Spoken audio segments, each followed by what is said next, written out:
Oh, you remember Zephyr Breeze, don't you? Boy, I'd be hard-pressed to think of a single episode in the past 5 years where Fluttershy didn't rave on about this amazing stallion. How dare they introduce the brother of a main character? How dare they? Streets will roll and heads will run red with blood for this grave injustice. And, yeah, you know. Is it even still cool to make fun of dumb fandom overreactions from Season 2?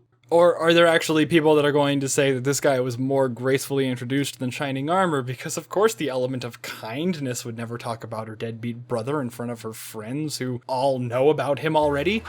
You know, if you don't have anything nice to say, don't say anything, right? I'll tell you later, Twilight. And if Fluttershy doesn't have anything nice to say about you, whoa. I don't hate this episode, but I do hate this character. I'm trying not to let that paint my opinion of this episode because I feel like it's one of the better written episodes this season. Because it shows that if you're a man bun having 5 o'clock shadowed hipster douchebag, you'll end up dying in the woods. Yes, the neck-bearded, ponytailed spurgy douche will end up plugging his Patreon in the middle of a My Little Pony review. Which, if you ask me, is better than dying in the woods. The problem is that this guy is an asshole. He's a manipulative little bitch on top of being a freeloading deadbeat. Move out. I don't think that's what Mom and Dad want. And he obviously can't take a hint from Rainbow Dash, who wants nothing to do with him. This is not a character who young adult freeloaders want to relate to enough to learn from. Unless this guy is like so specific to your situation that it serves as a wake-up call, you're probably going to be vindicated that you're at least not an awful person, and your brand of freeloading is somehow more acceptable to the people around you. And by the end of the episode, he doesn't really even change. He just sort of got a job, or on the track to get a job. There's nothing to show that he isn't still a manipulative freeloading jerk. I can still crash here for a few days, right? Not understanding the correlation between effort and reward was not his greatest flaw, nor was it related to his assholish mannerisms. She loves replanting stuff, don't you, Mom? There's no cure for being a cunt. Which is really a problem from a moral standpoint, not a writing one. If the episode tells a good story, I'm willing to let it muddle the moral, but this is less than 0 levels of muddling. As Twilight's good friends, we should have taken her feelings seriously and been there for her. Looks like you all learned a pretty valuable lesson today. Really, Celestia? The takeaway from this ordeal wasn't that sometimes it's alright for a group of friends to go a whole 7 days without some big disaster? Yeah, that's not a lesson worth teaching. Okay, yeah, I get it. But Fluttershy was a badass in this episode. Mom, Dad, can I talk to you for a second? But I love her angry voice, it's so great. I am just so peeved right now. And her dad's hair is awesome. We may not be as bold as you, Fluttershy. But seeing things this way, Fluttershy looked to her parents as role models, and then over the course of 5 seasons looked to her friends as role models to become a stronger person. Hop, skip, and jump! Which makes her really cool. Not that she wasn't already really cool, it's just that this is Fluttershy's strongest showing since easily the Season 5 premiere.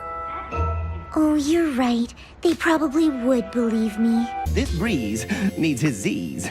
You know it's the middle of the day, right? But Rainbow used to take naps in the middle of the day all the time. Is this a habit that she looks down on now because she's a Wonderbolt? I don't know how I feel about Pinkie Pie in this scene. Rainbow Dad! Fluttershy! It's me, Pinkie Pie! Your friend! I can usually tell immediately if it's good Pinkie or bad Pinkie. Now this might be the most Flanderatively neutral scene that she's ever been in, because she's screaming, but that seems reasonable if she thought Rainbow and Fluttershy were ignoring her. Then she has this photo album, and it's just this random wacky non sequitur, but it's kind of a callback to the first episode where she actually guesses when someone rhetorically asks her to guess. Don't you know who I am? Ooh, more guessing games! I don't know, it's just sort of a little... Well, if your parents won't stand up for themselves, maybe you need to stand up for them. Applejack. The fuck? Your solution is to solve your parents' problems because they won't do it themselves? Wow. That's just a bit extremely counterintuitive. But realistically, she wouldn't know how to deal with parents, now would she? This is basically an application of the lesson she learned during the Breezies episode. I wasn't helping you at all by being nice.